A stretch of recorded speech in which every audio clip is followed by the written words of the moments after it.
ঋণ মুক্তির এই দোয়াটি এর আগে আর কখনো শুনেন নাই, মাত্র কয়েক মিনিটে আপনাদেরকে ভেঙে ভেঙে বলে দিচ্ছি, তারপর এর ফজিলত বর্ণনা করবে ইনশাআল্লাহ। বলে দিচ্ছি, খুশি হয়েছেন মনে হয় না? প্রশ্ন কমন পড়ে গেছে।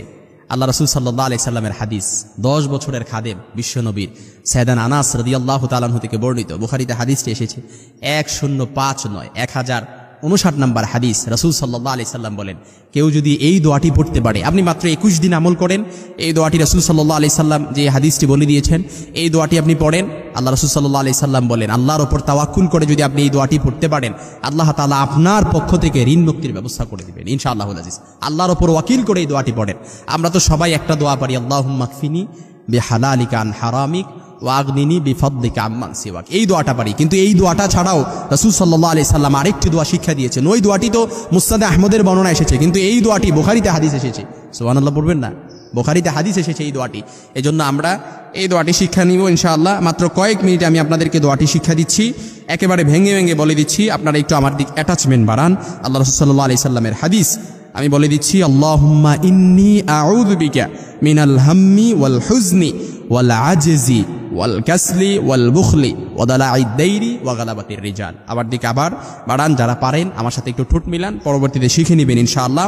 আমি বলছি, আল্লাহুম্মা ইন্নী আউযু বিকা, এটা তো পরিচিত শব্দ, সকলেই বাড়ি। মিনাল হাম্মি ওয়াল হুজনি, আবার বলেন, ওয়াল হুজনি ওয়াল আজজি ওয়াল কাসলি ওয়াল বুখলি ওয়া গালাবাতির ওয়া দালাঈদ দাইরি। আমার সাথে একটু বলেন, ওয়া দালাঈদ দাইনি ওয়া গালাবাতির রিজাল। একেবারে সিম্পল।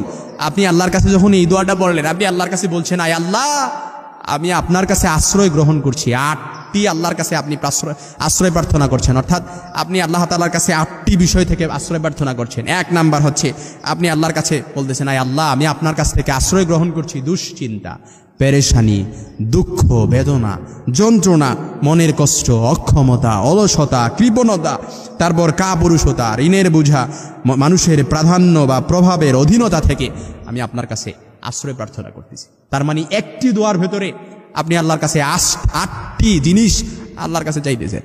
তার মানে আল্লাহ তাআলা এই একটি দোয়ার ভেতরে আপনাকে 8টি মহা পুরস্কার দান করবেন। আরো জোরে বলুন সুবহানাল্লাহ। 8টি মহা পুরস্কার আল্লাহ তাআলা আপনাকে দান করবেন এই একটি দোয়ার ভেতরে। আপনি দৈনিক কম পক্ষে 100 বার যদি এই দোয়াটি পড়তে পারেন, 21 দিন আপনি আমল করেন, আমি বলে দিচ্ছি 21 দিন আমল করার কারণে, আল্লাহর ওপর ওয়াকিল আর তাওয়াক্কুল করে ইত্তেবা করে আপনি যদি আমলটি করতে পারেন, ইনশাআল্লাহুল আজিজ, আল্লাহ তাআলা 21 দিনের ভেতরে আল্লাহর পক্ষ থেকে, আল্লাহ তাআলা আপনার পক্ষ থেকে আল্লাহ তাআলা ঋণ মুক্তির ব্যবস্থা করে দেবে ইনশাআল্লাহুল আজিজ। আপনি আল্লাহ তাআলার কাছে এই দোয়াটি পড়েন। ঋণের যত ঝামেলা, আপনি দেখতেছেন দেয়ালে পিঠ থেকে গেছে, চারদিক থেকে অন্ধকার, কোনো দিক থেকে, চারদিক থেকে সব মানুষের কাছ থেকে আশার সহযোগিতা পাওয়ার আশা ছেড়ে দিয়েছেন, কোনো সমস্যা নাই। এই দোয়াটি আমল করেন। দৈনিক কতবার পড়বেন? 100 বার। কতবার?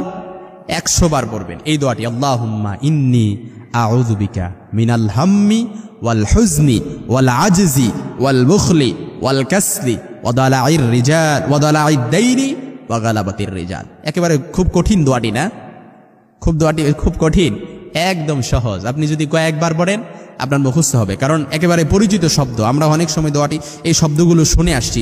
এজন্য আল্লাহ তাআলা যেন এই দোয়াটির মাধ্যমে, এই দোয়াটি পড়ার মাধ্যমে আল্লাহ তাআলা যেন আমাদের ঋণগুলো, এই পেরেশানি, উদ্বেগ, উৎকণ্ঠা, কৃপণতা, অলসতা, অক্ষমতা সব কিছু যেন আল্লাহ তাআলা দূরীভূত করে দেয়। পড়েন আমিন।